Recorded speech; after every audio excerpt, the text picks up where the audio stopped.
إن الحمد لله نحمده ونستعينه ونستغفره ونعوذ بالله من شرور أنفسنا ومن سيئات أعمالنا من يهده الله فلا مضل له ومن يضلل فلا هادي له وأشهد أن لا إله إلا الله وأن محمدا عبده ورسوله أما بعد. கண்ணியத்திற்குரிய அன்பு சகோதரர்களே, அல்லாஹுடைய கிருபையினால் அல்லாஹ் நமக்கு விதியாக்கியிருக்கின்ற மிக முக்கியமான கடமைகளில் ஒன்றாகிய சுபுஹுடைய தொழுகையை கூட்டாக நிறைவேற்றிவிட்டு அல்லாஹுடைய மார்க்கத்தை அறிந்து கொண்டு அதன் அடிப்படையில் நம்முடைய வாழ்க்கையை அமைத்து கொள்ள வேண்டும் என்ற உயரிய நோக்கத்திற்காகவும் நாளை மறுமை நாளிலே அல்லாஹுடைய அன்பையும் அவனுடைய கருணையையும் இன்னும் அல்லாஹ் ரப்பல் ஆலமீன் அவனுடைய நல்ல அடியார்களுக்காக சித்தப்படுத்தி வைத்திருக்கக்கூடிய சொர்க்கத்தை பெற வேண்டும் என்ற உயர்ந்த நோக்கத்திற்காகவும் இந்த நேரத்திலே நாமெல்லாம் தற்பொழுது ஒன்று குழுமியிருக்கின்றோம். அன்புக்குரிய சகோதரர்களே, இந்த உலகத்தில் வாழக்கூடிய தருணத்தில் அல்லாஹுடைய மார்க்கத்தை இஹ்லாஸான அடிப்படையில் பின்பற்றக்கூடியவர்களுக்கு அல்லாஹ் ரப்பல் ஆலமீன் நாளை மறுமையில் மகத்தான கூலியாக இருக்கக்கூடிய சொர்க்கத்தை வழங்குவதாக வாக்குறுதி அளித்திருக்கின்றான். அந்த சொர்க்கம் எப்படிப்பட்டது என்பதை தன்னுடைய திருமறை குர்ஆன் மூலமாகவும் நபிகளாருடைய செய்திகள் மூலமாகவும் நமக்கு தெரிவித்திருக்கின்றான். அதிலே இந்த சொர்க்கத்தை பற்றி அல்லாஹ் ரப்பல் ஆலமீன் தன்னுடைய திருமறை குர்ஆனில் எப்படி அறிமுகப்படுத்துறான்னு சொன்னா, இந்த சொர்க்கத்தை இதுவரைக்கும் யாருமே பார்த்தது கிடையாது. அது எப்படி இருக்கும், அது எப்படி நம்ம கற்பனை செய்ய முடியும்? சில நேரங்களில் சொர்க்கத்தை பற்றி ரசூலுல்லாஹ் சொல்லும் பொழுது நம்முடைய கற்பனைக்கு வரும், இமேஜினேஷனுக்கு வரும். இப்படி இருக்குமோ, தங்கத்தால் இருக்குமோ, வைரத்தால் இருக்குமோ, அவருடைய மாளிகைகள் பிரம்மாண்டமாக இருக்குமோ, அப்படி நம்ம நினைக்கிறோமா இல்லையா? அப்படி கூட இருக்காது. அல்லாஹ் ரப்பல் ஆலமீன் தன்னுடைய திருமறை குர்ஆனில் சொல்லும் பொழுது அந்த சொர்க்கம் என்பது புதுமையானது. அது இதுவரைக்கும் யாரும் பார்த்ததே கிடையாது. நாம் இன்னைக்கு இந்த உலகத்தில் பார்க்குறோம்ல, நல்ல சொகுசான ஆடம்பரமான ஒரு பங்களாக்களை நம்ம பார்க்குறோம், ஆடம்பரமான சில படைப்புகளை பார்க்குறோம். இந்த உலகம் எப்படி இருக்குது இதெல்லாம் நீங்கள் பார்க்கும் பொழுது நாளை மறுமையில் அல்லாஹ் ரப்பல் ஆலமீன் தன்னுடைய நல்லடியார்களுக்காக கொடுக்கக்கூடிய அந்த சொர்க்கம் என்பது புதுமையானது. அதை பற்றி அல்லாஹ் குர்ஆனில் சொல்கிறான். 32வது அத்தியாயத்தில் 17வது வசனத்தை அல்லாஹ் பேசுகிறான். ஃபலா தஅலமு நஃப்ஸும் மா உக்ஃபிய லஹும் மின் குர்ரத்தி அயுன் ஜஸாஅம் பிமா கானூ யஅமலூன்.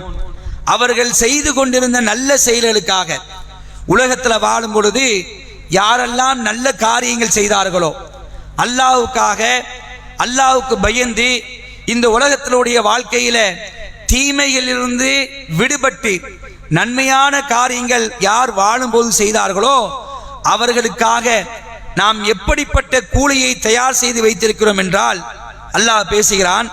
அவர்கள் செய்து கொண்டிருந்த நல்ல செயல்களுக்கு கூலியாக அவர்களுக்கென மறைத்து வைக்கப்பட்டிருக்கும் கண் குளிர்ச்சியை, சொர்க்கத்தை பற்றி அல்லாஹ் சொல்றான். அவர்களுக்கென்று மறைத்து வைக்கப்பட்டிருக்கும் கண் குளிர்ச்சியை எவரும் அறிய மாட்டார்கள். அல்லாஹ்வுடைய சொர்க்கம் இருக்கா இல்லையா, அந்த சொர்க்கம் எப்படி இருக்கும் என்பதை யாரும் அறியவே மாட்டார்கள். அப்படிப்பட்ட ஒரு கண் குளிர்ச்சியை நான் என்னுடைய நல்ல அடியார்களுக்காக தயார் செய்து வைத்திருக்கிறேன் கூலியாக என்று சூரா சஜிதால அல்லாஹ் நினைச்சான் இந்த வசனத்தின் மூலமாக நமக்கு சொல்லி காட்டுறான். அன்புக்குரிய சகோதரர்களே, இதனுடைய இந்த வசனத்துக்கு விளக்கமாக ரசூலுல்லாஹ் ஒரு செய்தி நமக்கு சொல்லி காட்டுறாங்க. அல்லாஹ் சொல்வதாகவே ரசூலுல்லாஹ் சொல்றாங்க.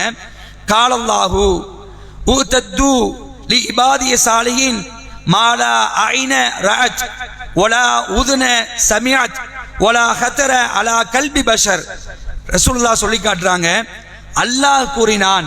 என்ன சொன்னா, எந்த கண்ணும் பார்த்திராத, இந்த கண் இருக்கா இல்லையா, இந்த கண்ணு பார்த்திருக்கவே இருக்காது, எந்த கண்ணுமே பார்த்திருக்காது, எந்த கண்ணும் பார்த்திராத, எந்த காதும் கேட்டிராத.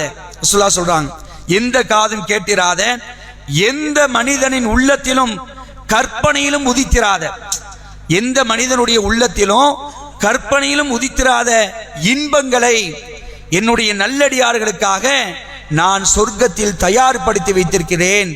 சொர்க்கத்தில் அல்லாஹ் ரப்பல் ஆலமீன் எப்படிப்பட்ட இன்பங்களை வச்சிருக்கிறான்?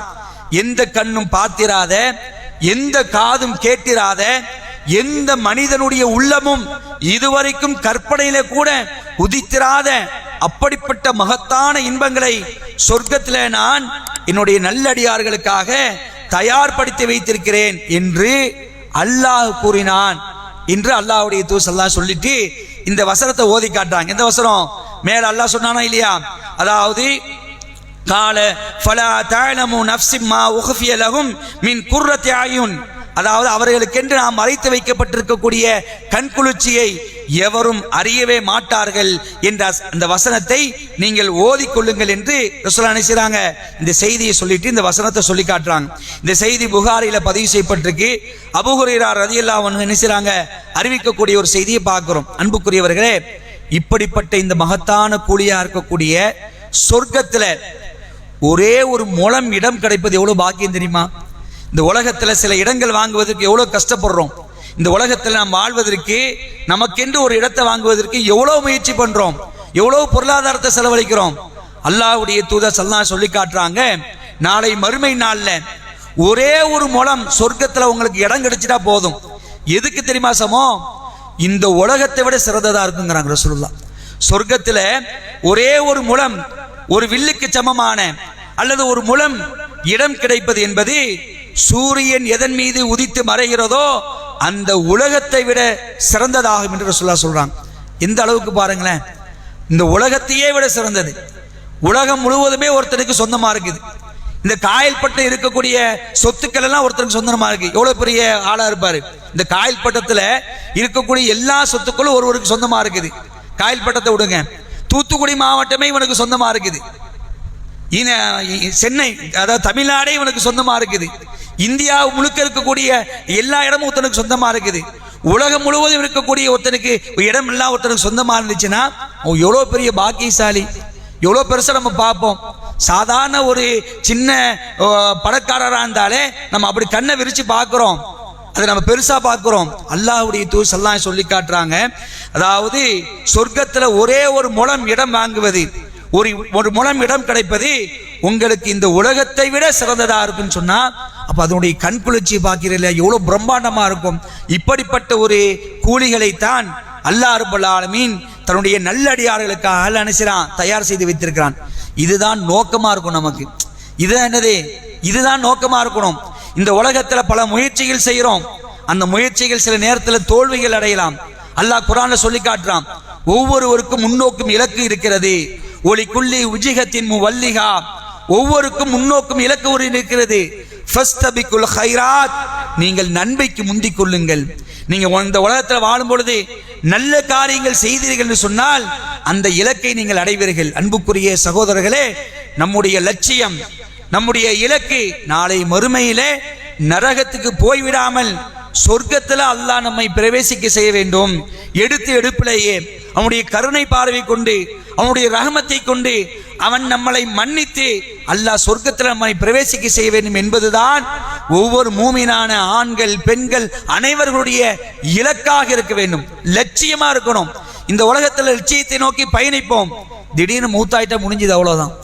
மௌத்து வந்துச்சு வைங்களேன், மௌத்துக்கு வயசு தெரியாது, மௌத்துக்கு ஆரோக்கியம் தெரியாது, எப்ப வேண்டுமானாலும் மௌத்து வந்துடலாம், அந்த லட்சியம் ஃபெயிலியரா போயிடலாம். ஆனால் நாளை மறுமையில நாம் ஜெயிக்க வேண்டும் என்ற லட்சியத்தோடு பயணித்து இந்த உலகத்துல நல்ல காரியங்கள் அல்லாஹ்வுக்கு பயந்து வாழ்ந்தோம் என்று சொன்னால் அந்த லட்சியத்தை அடையக்கூடிய பாக்கியத்தை அல்லாஹ் நமக்கு தருவான். அன்புக்குரியவர்களே, இதை பிரதானமான லட்சியமாக வைத்து அல்லாஹ் சொர்க்கத்தை எனக்கு தரணும், அந்த சொர்க்கத்துல நான் இடம் வாங்கணும், அந்த சொர்க்கத்துல இன்பங்களை நான் அனுபவிக்க வேண்டும், அப்படிப்பட்ட ஒரு மகத்தான பாக்கியத்துக்கு சொந்தக்காரர்களாக அல்லாஹ் எங்களை ஆக்க வேண்டும், நம்மை ஆக்க வேண்டும் என்று இதை பிரதானமான லட்சியமாக வைத்துக் கொண்டு உலகத்தில் வாழக்கூடிய நன்மக்களாக இருக்க வேண்டும். அல்லாஹ் ரப்பல் ஆலமீன் ஆலமீன் நரகத்தை விட்டு பாதுகாத்து, நரகத்துடைய வேதனையிலிருந்து அல்லாஹ் நம்மை பாதுகாத்து நாளை மறுமையிலே சொர்க்கத்திலே சேர்க்கக்கூடிய ஒரு பாக்கியத்தை நம் அனைவருக்கும் தந்தல் புரிவானாக என்று அல்லாஹ்விடத்திலே பிரார்த்தித்தவனாக, இன்னும் இந்த சொர்க்கத்தில் எப்படிப்பட்ட கண்குளிர்ச்சிகள் இருக்குது, எப்படிப்பட்ட இன்பங்கள் அல்லாஹ் வச்சிருக்கிறான் என்பதை நாம் தொடர்ச்சியாக பார்க்க இருக்கிறோம். என்னுடைய உரையை முடித்துக் கொள்கின்றேன். வாஹிர் தாவானா அல்ஹம்துலில்லாஹி ரப்பில் ஆலமீன். வஸ்ஸலாமு அலைக்கும் வரஹ்மத்துல்லாஹி வபரகாத்துஹு.